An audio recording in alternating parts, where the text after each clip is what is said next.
It's lovely to be here with you in Brighton this morning, and I am going to talk a lot about metrics during today. I use the euphemism management tools in the title so as not to put people off too much, but you will notice that I use the word metrics over and over again, and I realise that a lot of people come to this sort of talk feeling that it's the thing that they should go and know about rather than the thing that we're most excited to go and find out about.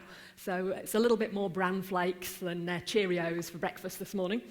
But I'm an enthusiast for metrics, so it's a lovely thing for me to be able to talk to you about these today. If, like me, you want to do your job better and faster, you need to measure something. You need to have that sense that you're improving. Sometimes you need to use those numbers a bit like a spin doctor to be able to make sure that your colleagues are aware that you're doing your job better and faster, so they can congratulate you, maybe give you a pay rise, or perhaps even the software you've been longing for. In big companies, metrics tend to get imposed on us. They just happen to you. Whatever role you're in, you get told these are the things that management needs to know about what you're doing. When you're working by yourself or in a very small team, we often feel very liberated that we don't need to do these bureaucratic things anymore. We can just be free agents and do what we like. But actually, we are the ones who need to ask for these metrics from ourselves and get this information from ourselves to understand how we're doing. So hopefully, I'll be able to talk to you a little bit about the way that you might go about picking metrics, give you some broad examples of different types of metrics that you might go for. I'm not going to be able to produce a little set of go away, track these 6 and that will sort you out. It's definitely going to be a look and see at the metrics that I use, from which you might want to take ideas to apply them to the kinds of questions that you have in your business. But I'll start the talk with a little bit of background. First, I thought I'd better explain what my credentials were and why it is that I've stepped forward to say I would talk about metrics. I've had lots of jobs with project managey sort of titles in them over the years. So often I've been the person who's been tracking things on MS Project and analysing how various projects are doing. But I've also worked in some widely differing sizes of business. These numbers along the middle bar are the numbers of people in each of the business units or divisions that I was involved in at the time. So I've moved through a variety of different companies. And everywhere that I've been, these things in green are things I've been asked to do. And I bet if you read them, you'll see that they're the things that most of us are asked to do in pretty much any job that we're doing. We do some estimating, we try and deliver to budget, report progress. We evidence a need for change, try and spot problems, try and work out whether or not the changes we made were effective. So it's those things that we do that are more important than the job titles that we've got. And along the way, I've been introduced to various ways of doing these things, which all have little capital letters at the front because they're all buzzwords in management at the time, doing cost-benefit analysis, doing earned value, introducing capability maturity model integrated, having a balanced scorecard, getting key performance indicators. And all of those things really is just getting some metrics, measuring what we're doing. So before we go any further and I make any rash assumptions about who I've got in front of me, I think that I'd better give you an opportunity to introduce yourselves to me. Clearly, we're not going to go around the tables and have everybody say which company they're from, but can you show me your hand if you are a sole author or member of a small team in here? Define a small team. How small would you like to define it as? I think of people who are in groups of sort of 5 or 6 as being a small team. Yeah. And most of you. That explains why a lot of you are in the room. There may be a few of you who fall into this camp. Is there anybody in here who loves metrics, who just came here because they like metrics? Oh, there are a few. We can form a little club afterwards. And I thought there might be just 1 or 2 people who'd come in here for whom the attitude was, I don't see what's so great about metrics, so I'd like you to tell me. Right, okay, a couple of you. Well, that's wonderful. I see that you're here out of sheer curiosity, and that's a lovely way to start a Wednesday morning. Metrics themselves, I'll give you the dictionary definition, are just a set of figures or statistics that measure results. Nothing more complicated than that. And they're tools to manage performance. I think that the swimming analogy works well. I'm quite a keen swimmer myself. That isn't me, though. That's Rebecca Adlington. I'd like to swim like that, but I don't. But I use a stopwatch to measure how long it takes me to do my 40 laps in the morning. And I use the measure because it's unambiguous. There's no arguing with what the stopwatch says. I can't say, well, I felt I swam really fast this morning, if the stopwatch tells me actually I didn't. When I get a poor time, I know that I need to work on something. I know that I need to take action. The fact that I'm monitoring this timing over the 40 lengths gives me a clear vision of what I care most about. Yeah, I want to swim well. I want to swim with the minimum amount of effort for the amount of time I'm swimming. But really, I just want to swim my 40 lengths in less than 25 minutes. And if I can manage that, then I'll be very happy. The fact that I've got that measure of how long it takes me to swim means that I can estimate properly. And when I tell my husband that he's in charge of the kids and I'm going down for a swim, I know how long it's going to take before I come back. And it gives me personally a warm glow of satisfaction to know that I did quite well if I managed to find I've just nicked it inside the 25 minutes at the end of the swimming session. And those things are all down this yay column for people who like metrics, reasons why people like metrics. They like them for being unambiguous, for triggering actions, for isolating what they care about. They like them because they allow them to forecast. Because they make sense to people outside your field.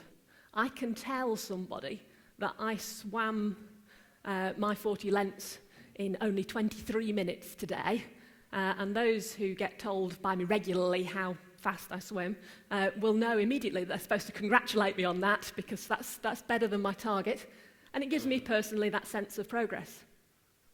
Sadly, there are lots of people for whom metrics cause this kind of grumpy face up on the left. Some of them just because it's a number. Some people just inherently don't like numbers. Sometimes because the number that they see as a metric is just the easiest number to fall out of their work. And I would say page counts falls into that category. Something that's just readily available but completely meaningless. People get into a trap of having a single metric that is supposed to answer everything. And yes, you do get tunnel vision if you only have that one metric. If I only ever focus on how fast I swim, I might never concentrate on improving my style of swimming. There might be some other measures that I need to be able to pick that problem up. And some people just find metrics impersonal. They would like the warm, woolly explanation about the personal problems of the team that have produced only 2 slender documents in the last month. They don't just want to know that their output was only those 2 documents. They want the explanation. I'd like to argue that all of those problems can be overcome by choosing the right kind of metric. It's not a problem if you look at metrics that you've got and you decide one of those things is happening. It just means change your metrics. Measure something different. See how you can present it differently. I thought I'd better refer to the experts at this point. Scott Adams gives us an insight into the way people feel about metrics inside big companies. I said big companies tend to impose metrics. So Dogbert's point here is that you will, as a manager, need a dashboard to track your key metrics. That way you'll have more data to ignore when you make your decisions based on company politics. And the manager quickly asks, will the data be accurate? And Dogbert says, okay, let's pretend that matters.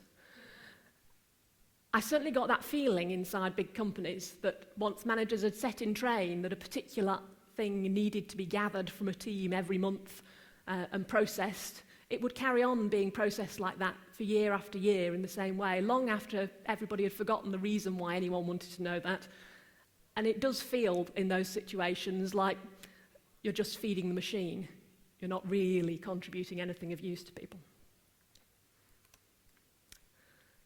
But here is a man who's more of an enthusiast for metrics, Peter Drucker, who's a well-known leading management theory guy. He's often quoted as saying what's measured improved, but he didn't actually say that. I can't find anywhere where he says that. It's a nice summary of the sorts of things that he said. I've put up as quotes there a couple of things that he really did say in management books that he wrote. The key point here is that he makes the point you shouldn't have a metric unless the person doing the work themselves needs that metric to measure their own performance to improve. And at that point, he's got back to the small company idea of metrics.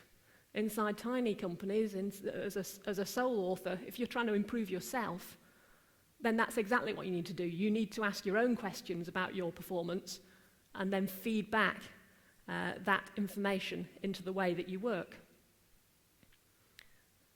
He says up there, to make work productive requires building the appropriate controls into the process of the work.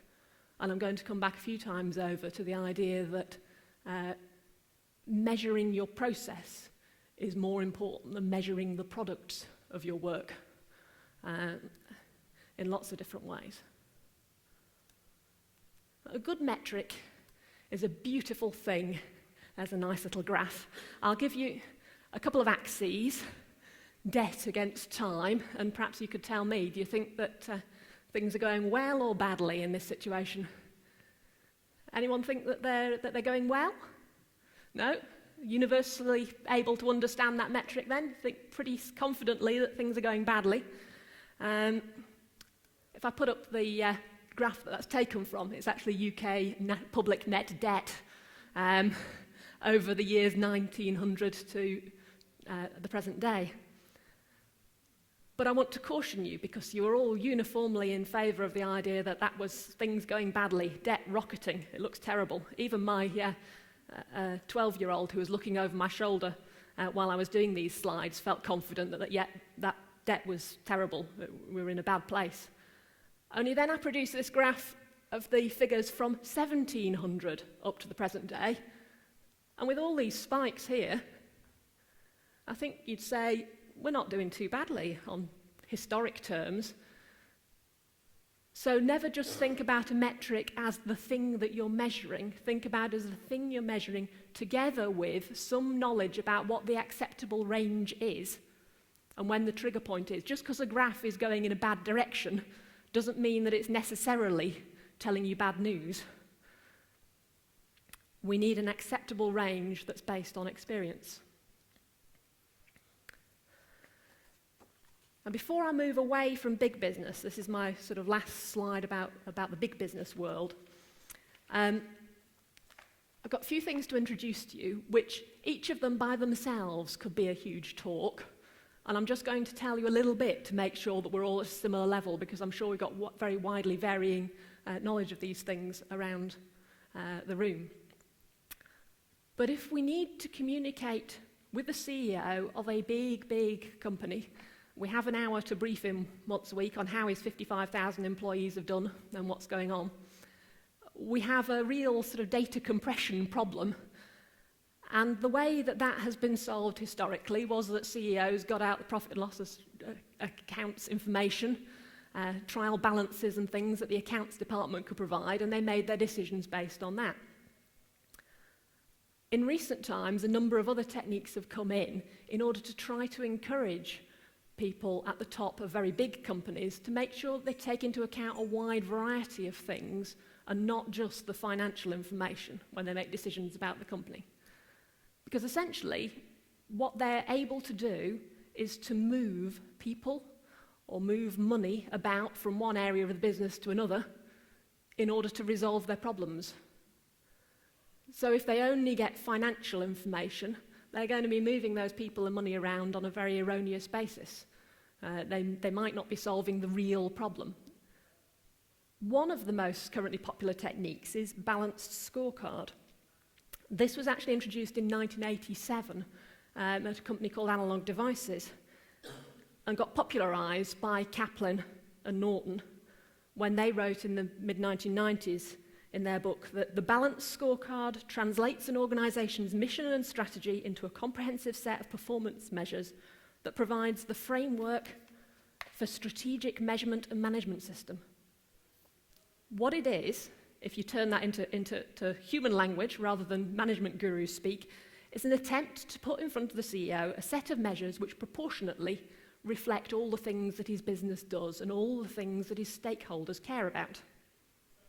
So it starts from the end of the questions, about what questions does the manager have about the way the business is performing. And importantly, this offers a truth test to him if he's got a balanced scorecard in front of him, telling him in terms of metrics how all the areas of the business are performing. It allows him to go round and check with senior managers who are all saying, yeah, we're doing fine, leave us alone. He can add a truth test to say, does it really look as fine as all that in the numbers that you're giving me compared to the report that you're giving me? How big a step forward a balanced scorecard is depends on how well it's implemented in a given organisation. And I spent 2 years of my life embroiled in Thales's attempts to implement such a balanced scorecard, so I'll happily tell you more about it later, but that's as much as I'm going to say about the balanced scorecard for now here. Cost-benefit analysis should be more familiar to all of us. It's been around for a very, very long time. Since about the mid-1800s, governments have required public spending projects to be justified on the basis of a cost-benefit analysis, where you weigh up financially what are you actually going to get out of this project. You will do very much the same thing inside little companies, trying to justify the new software that you need or whatever. It's just the level of formality, a cost-benefit analysis taken to the extent that's needed inside a big company, or the extent that I worked on cost-benefit analysis inside National Air Traffic Services, where every passenger death is assigned a different value, whether they're in business class or in economy class. There is a rigour and a prescription to the way that different companies do these that is far beyond the basic idea that you try and justify that there is money to be made out of making this change. Finally, the third driver in changing the way that we report to management in big companies at the moment has been capability maturity model integrated, which is an exciting sounding thing. Dreamed up by software engineers in the Carnegie Mellon Institute. Originally, it was just CMM, capability maturity model, which was a mechanism for software companies, particularly, to improve their processes. By about the year 2000, it had transformed into the integrated version of CMM, which particularly works for big software and systems engineering companies. The interesting thing about this model is that it's designed from the viewpoint of customers. So if customers are looking into an organisation and get told what CMMI level it's up to, they sort of know how well to expect a business to deliver on the projects that it's been asked to deliver. At level 1, it has a hero culture. Every project manager in that business gets a project through on their own merits, in their own way, and it will be hit and miss. Sometimes there'll be successes. If you use a particular project manager over and over again, maybe you'll get someone who's successful every time, but you have no idea whether another project manager in the business can pull that off in the same way.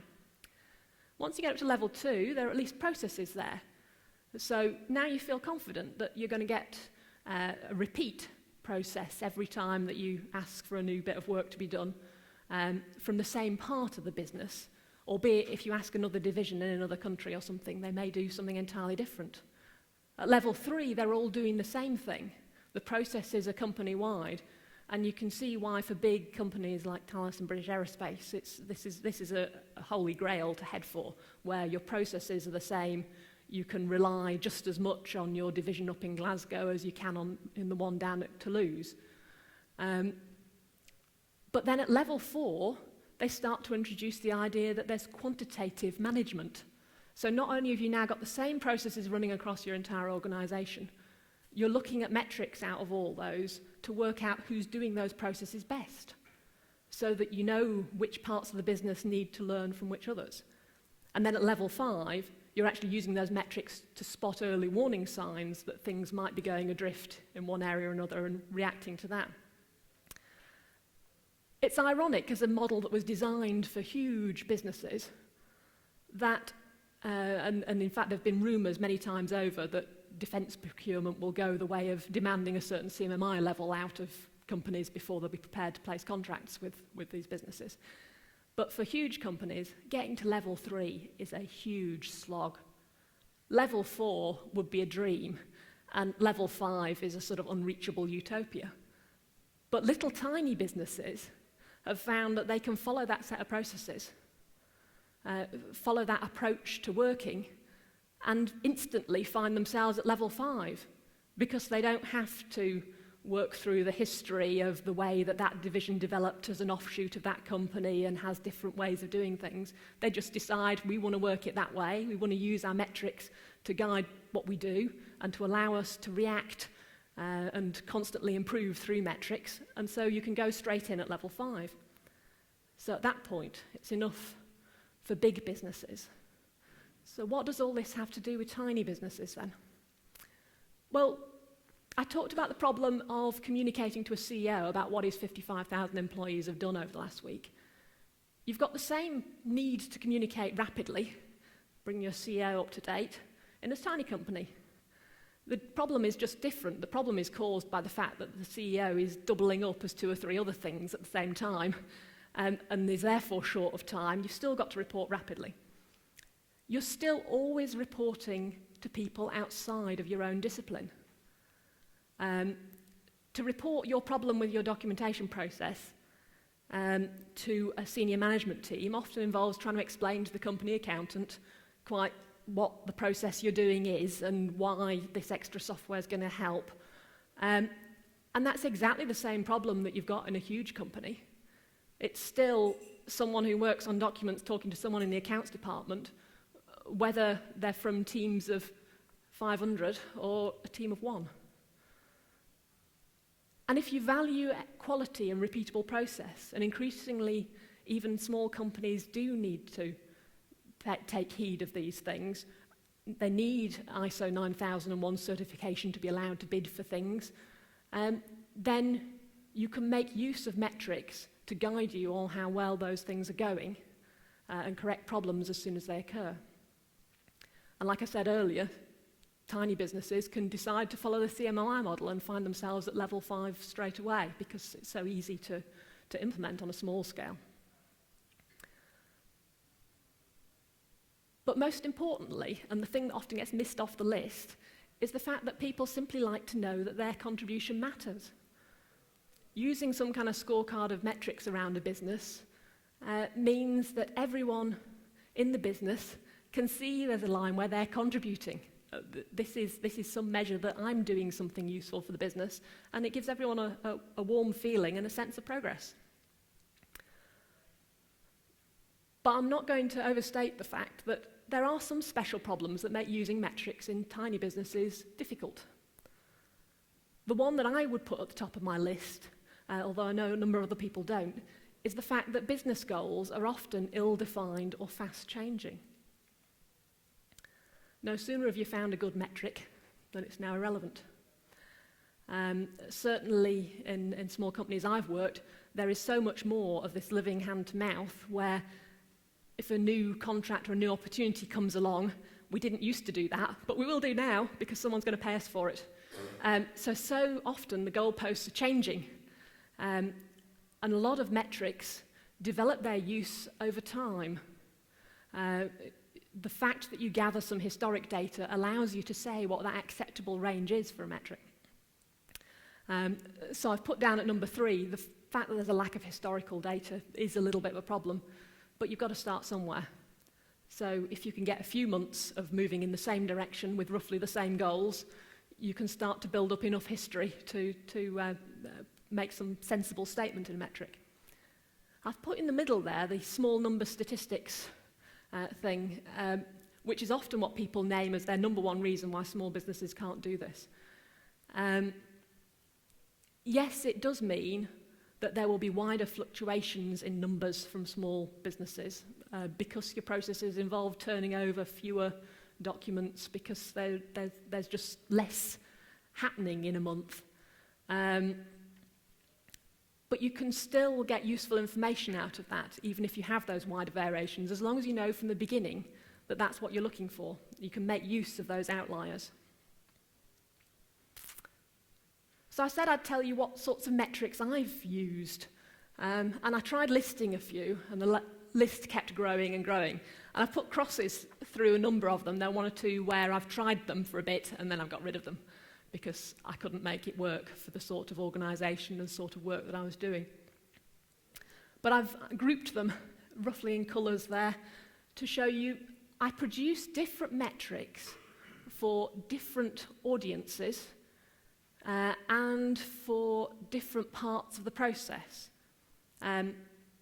So those metrics at the top there are things that I produce for what is essentially my annual review, which is my only real heart-to-heart with my line manager, who knows nothing about producing documents, about the way that I plan to change my process and the way that I plan to improve over the coming year.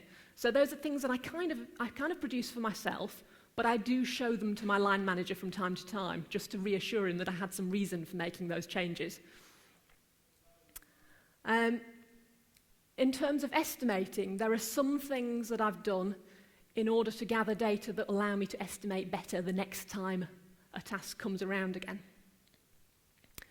There is one metric that I report for our senior management team, which I'll come on to in more detail later. There is a monthly statement that I use as a progress report. I tried a couple of other metrics for progress reporting, both of which have fallen by the wayside. I've stuck with the kind of prose type progress statement as my only way of reporting month by month to my line manager and my co-workers. So I'm going to go in now and pick out from there 4 examples of metrics that I really like using and that I think have got something to recommend them to you. And I've got 3 examples of metrics that I've taken off the list there that I've thought about, I've tried but didn't work, so that you can see what the reasons are that they didn't work. While I'm going through the metrics, just in case you're beginning to find it a long stretch to be concentrating in a row, there's a little stopwatch up the top there to remind you that this is a metric I'm telling you about. There's a little smiley face to tell you that this is the metric I like. And it's the first one of 4 that I like that I'm going to tell you about. So if you nod off and come back round, you'll know where we're up to. Timesheets.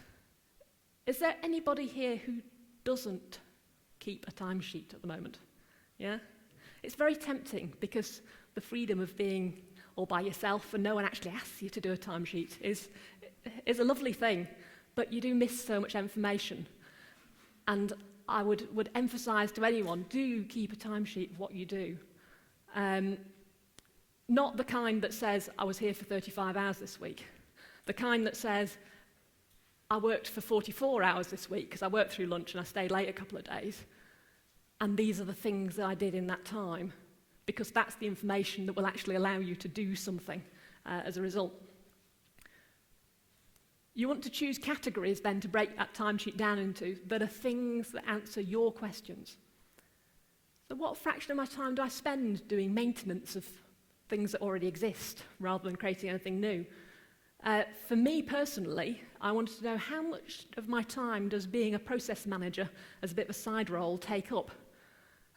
Because although my title's technical author, I'm also in charge of the integrated management system for the business by dint of being the person who's done most processy stuff in the past. You pick up these extras, and you need to know that the extras aren't destroying the main job. And if they begin to, that you've got a trigger to go and do something about it. What fraction of my time is taken up in team meetings? You find yourself sitting in meeting after meeting after meeting on the off chance that someone might mention something documenty that you might be able to do something with. Or someone has a nice warm feeling that you'll have some input on the human interface at some point to offer, so it's worth you sitting in on this next 4-hour meeting we're going to have on the design of the next product. So you will, in your own mind, have your own questions that you need to ask about your time, and that will guide you as to how many categories you use and what kinds of categories you use. I'd say, if in doubt, go for more categories. You can always split things up. You can always recombine them later when you decide that's not at all interesting. But whenever I've started heading to about 20, that's the point at which to cull a few, because I find that at that point I don't notice some of the categories and might not use them when I should. So that's my real example. These are the categories that I, at the moment, am splitting my time in between. For me, things are based on a particular type of document.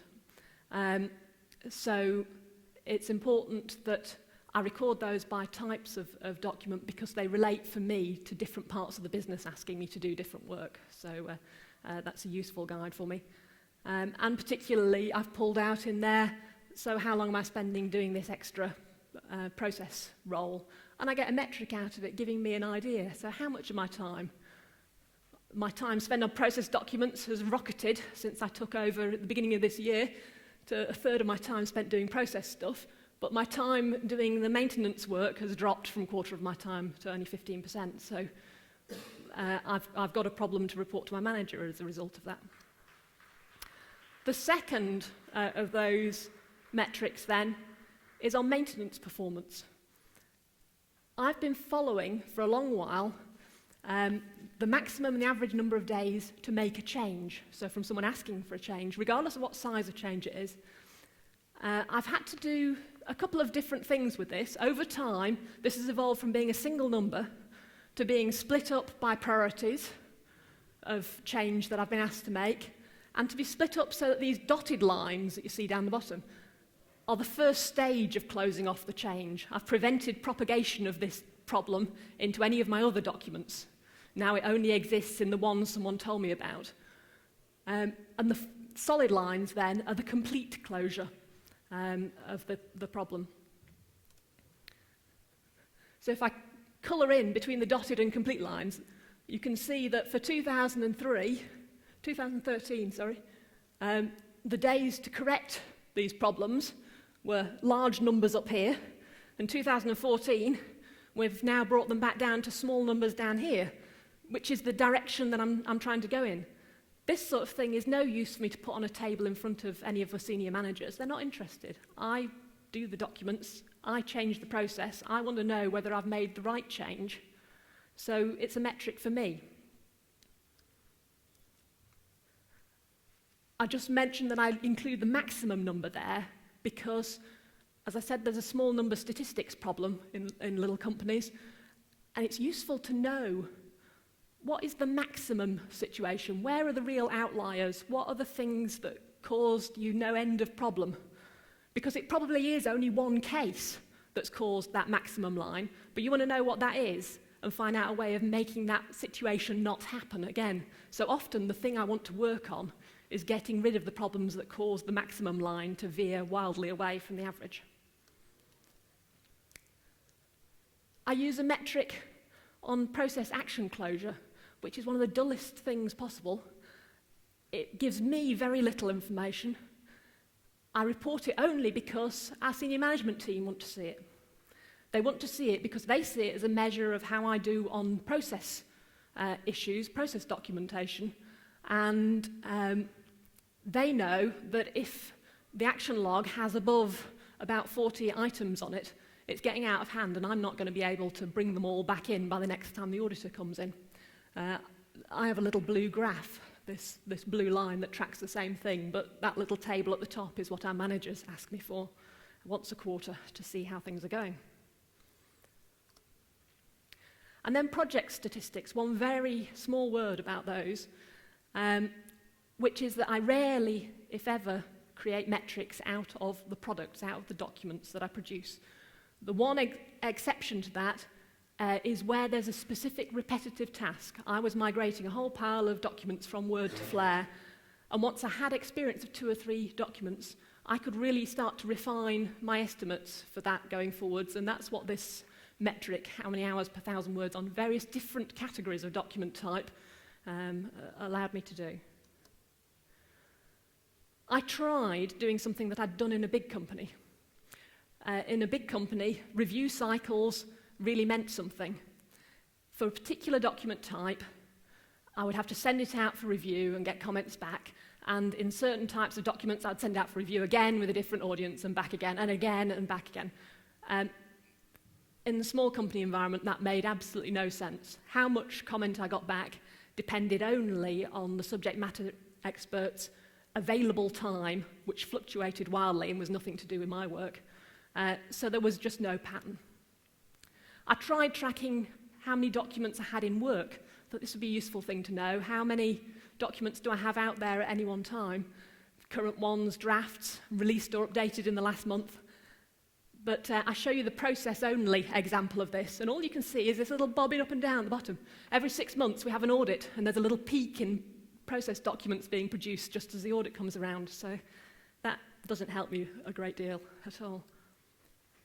And I love Microsoft project plans. I've used them for lots of things, but as I said, that Word to Flare migration was the only thing that I've done that has proved repetitive enough to be worth the effort of tracking in this sort of way. So those then are my tools to manage performance, where I showed you the little stopwatch with the swimmer. I've got my timesheet, I've got my document maintenance chart, I've got my process actions chart. I have these estimating measured based on hours per 1,000 words to do various conversions and updates. It was an interesting figure to get because I wasn't simply migrating things from Word to Flare, as often happens in these companies. I was also updating it for 4 years worth of software evolution because no one had dealt with the documents in that time. So these then are my sort of learning points that I hope you're going to take away from here. The first thing is, before you decide which metrics you're going to produce, know your audience. Know their attention span and what their questions are. Okay. I really care about the effectiveness of my authoring process. Nobody else in my company does. There are some people in my company who need some visible progress that I am making some sort of progress in return for effort expended. And there are some senior managers who have one particular metric they want to know, and that's it. Whatever you do, test your metrics in private first. You can start gathering data and see how it looks and see whether or not this is something that's going to be useful. But having done that, only ever give people the metric in question. Don't give them the data behind it or any other analysis, just the metric. They can always come back to you and have a look at that extra information if they're interested, but I bet very few of them will. Focus mainly on process and not product metrics. And remember that the best metrics change. So I introduced you to that graph with the dotted lines and the solid lines. That's something that's evolved. Every 6 months or so, there's been something that's changed about that, but it's provided me with so much information to improve my process that it's been highly valuable, even though it's changing, or perhaps because it's been changing. So thank you very much for listening this morning. If there are any immediate questions that come to mind, I'm happy to field any of those. I'm sorry, guys. Okay. It was a very interesting Thank you. and I didn't think it was going to be that interesting, but because the previous section overran, Okay. we have to rush you along All right. with Alison. Okay. But I'm sure you're around. Yeah, you've got my details there. By all means, over the next couple of days, ask me any questions you like. Thank you. Thank you.